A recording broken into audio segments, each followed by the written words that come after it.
শাড়ি পরে ঘুরতে কার না ভালো লাগে, আমার তো অনেক বেশি ভালো লাগে শাড়ি পরতে। এই দিনে এই সুন্দর শাড়িটা পরে ঘুরতে গিয়েছিলাম, কিন্তু আমার নিজের কাছেই নিজেকে কেমন যেন লাগতেছিল। এই সুন্দর শাড়িটা পরে কোথায় গিয়েছিলাম ঘুরতে আর কার সাথেই বা ঘুরতে গিয়েছিলাম সবকিছুই থাকছে আজকের ব্লগে। সো হ্যালো এভরিওয়ান, আসসালামু আলাইকুম। আশা করি সবাই অনেক ভালো আছো। হঠাৎ করে আমরা দুই বান্ধবী মিলে প্ল্যান করি আমরা আজকে শাড়ি পরে ঘুরতে যাব, আর এই তো আমরা রেডি হয়ে বের হয়ে পড়ছি। কিন্তু আমার বান্ধবী আজকে অনেক সুন্দর করে রেডি হয়ে আসছে আর আমি সেখানে কিছুই না। তাই আমরা একটা ফুলের দোকানে চলে গিয়েছিলাম। ফুলের দোকানে যাওয়ার পরে ফুলের এত বেশি দাম চাচ্ছিল যে আমরা ফুল না নিয়ে সেখান থেকে চলে আসি। আর আমার বান্ধবীকে আজকে মাশাআল্লাহ অনেক বেশি সুন্দর লাগতেছিল। এই ভিডিও ক্লিপটা ছিল রোজার আগের, আর এই শাড়িটার কথা কি বলবো, এই শাড়িটা ছিল অনেক আগের পুরনো একটা শাড়ি। আমি যখন এই শাড়িটা পরে ভিডিও বানাচ্ছিলাম আমার নিজের কাছে কেন জানি আমার তেমন একটা ভালো লাগতেছিল না, বারবার মনে হচ্ছিল আজকে কেমন যেন লাগতেছে আমাকে। অনেক শখ করে এই শাড়িটা পরেছিলাম, কিন্তু এই দিনে সব থেকে কম ভিডিও ক্লিপ আর পিক তুলেছিলাম আমি। শাড়িটা বাস্তবে যতটা সুন্দর লাগতেছিল ক্যামেরায় তেমন একটা বোঝাই যাচ্ছিল না, ক্যামেরায় কেমন যেন লাগতেছিল আমার কাছে।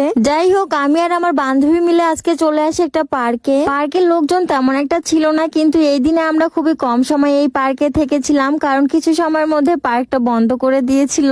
এই শাড়ি পরে কিছু ভিডিও ক্লিপ আমি অনেক আগেই পোস্ট করে দিয়েছিলাম, যেটা দেখে তোমরা অনেকেই বলেছো এটা অনেক আগের পুরনো একটা শাড়ি। কিন্তু পুরনো হলো শাড়িটা বাস্তবে অনেক বেশি সুন্দর ছিল। আর এই তো এখানে আমার বান্ধবীর কিছু ভিডিও করে দিচ্ছিলাম আমি। এই দিনে বিকাল বেলা সূর্যটা দেখতে মাশাআল্লাহ অনেক বেশি সুন্দর লাগতেছিল, ভিডিও শেষে তোমরা দেখতে পারবা। যাই হোক, আজকের ভিডিওটা এই পর্যন্তই। সবাই ভালো থাকবা, সুস্থ থাকবা, আল্লাহ হাফেজ।